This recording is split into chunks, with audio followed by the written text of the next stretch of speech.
Yo, what is going on, everybody? It's Brave Cat here once again with another Frontier Signals update. So it should be a pretty quick update for today. I'm still trying to work on a lot of the updates to the website. So it's going to have a little bit of a facelift, especially when it comes to the historical papers I'm working on. So those should look a little bit better. And then of course the pull shift star maps. That's like the biggest thing I want to get done. But anyways though, things have been pretty quiet here Spaceweathernews wise. But we do have the solar wind is just now starting to pick back up here. So it's been on a downtrend, and now we see the influx of it. And so I'm not really sure when it comes to the aurora forecast over here on the NOAA. Like this is, UTC time.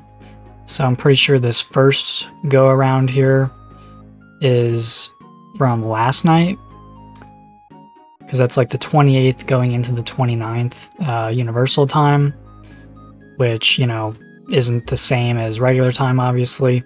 And then this next sweep around here to tonight, I believe this is going to be, because again, like it's the 29th right now, and UTC, it'll be the 30th by the time the US is actually experiencing their evenings. So that's kind of weird how the solar wind was going down, and we have the aurora forecast looking like this. But then going into tonight, when we actually have the solar wind picking back up, supposedly we're not going to have all that much going on. So I'm not really sure. Again, I'm not trying to play an expert here, but, just kind of looking at what I'm seeing here. But anyways, so what we've had going on, again, nothing really in terms of flares or anything like that.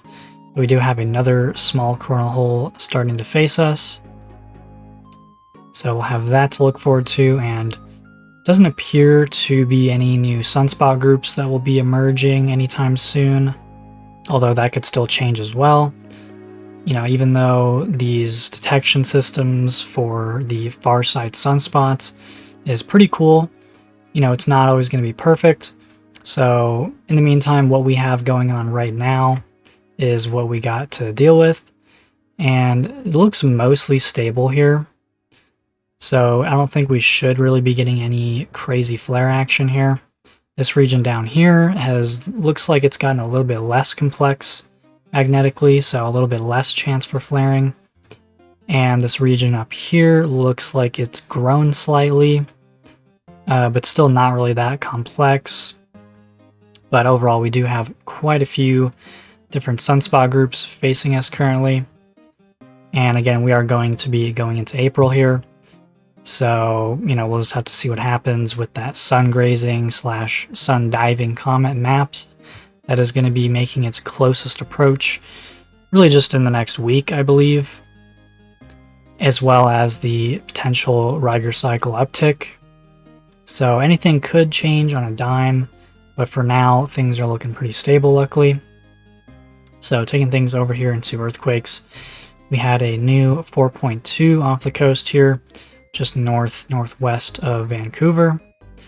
And with that, we've also had some new tremors here. So there's 179 events here on this map here. So these are more or less the slow slip events being tracked in this region for the subduction zone. So we have 3 different areas being hit. Usually we see a cluster just isolated in one spot. We have quite a bit of movement going across a pretty large area, but nothing too crazy here. We've still had a lot of these tremors going down the coast, and I would guess there'd probably be maybe something similar range activity happening off the coast down here, off of Oregon or North California. But other than that, there hasn't really been a whole lot going on. So we can just take a quick look at the activity for the whole week, because we still have the larger activity that has potential to disperse here. We've had 5s, which are common in this region, filling in usually the spots in between the previous zones here. But we've overall had just still a lot of deep activity in various regions here. And since I noticed those really deep earthquakes up here in Alaska, And then, of course, those same earthquakes, well, tremors, more like, got totally scrubbed off of all the earthquake feeds, and we haven't seen anything quite like it since then. So I'm not sure if they're just completely omitting those potential deep events here. Right now we just have somewhat deep events, but the ones that I saw in here were pretty much maxed out at 750 kilometers, which again for this region is not really too common. And of course in the last week we've also had a lot of different activity going on in the middle of the oceans. Pretty much all over the place. There was some more down here that are a little bit more than a week old now, but we have some down here close to Antarctica and going around the Indo-Australian plate. So again, there's kind of this theme right now across everything where there's a lot of potential and things could change, but as of right now things are relatively stable. And that kind of takes us into the volcanoes here, where we've just had these similar ongoing ash plumes from a lot of these areas here. This one in Kamchatka has gone down a little bit to 23,000 feet, and yesterday I believe it was 38,000 feet. But then, okay, going back here, so looking at this, there's not much going on in Italy for earthquakes, but again, this is just a running theme. This stupid chart up here, it just has to change every single day in some weird way. So if you noticed, it's gone from 78 magnitude 3 plus earthquakes all the way up to 95 just overnight. Obviously we haven't actually had any events over here, but it seems, I guess maybe they're just catching up or something on the data that we've already had. So, every time I look at this thing, it's totally different. It's just kind of funny at this point, really. But we haven't really seen the magnitude 2 earthquakes really gone up correspondingly. So, like, for example, this spike over here, we got 12,000 M2s and 1,100 M3s.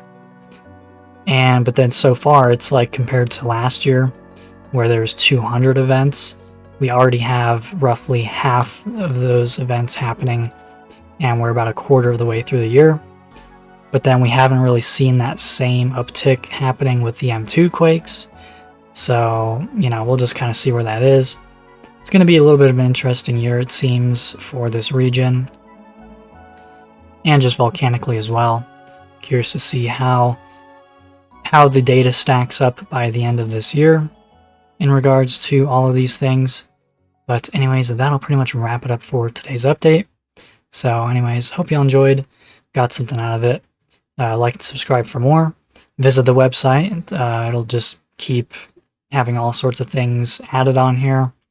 And eventually it'll be hopefully just kind of a central hub for all sorts of research and different networking purposes. Well, just have all sorts of links and references and preliminary data to access, as well as all of the peer-reviewed papers, which will have another large addition to it here coming soon.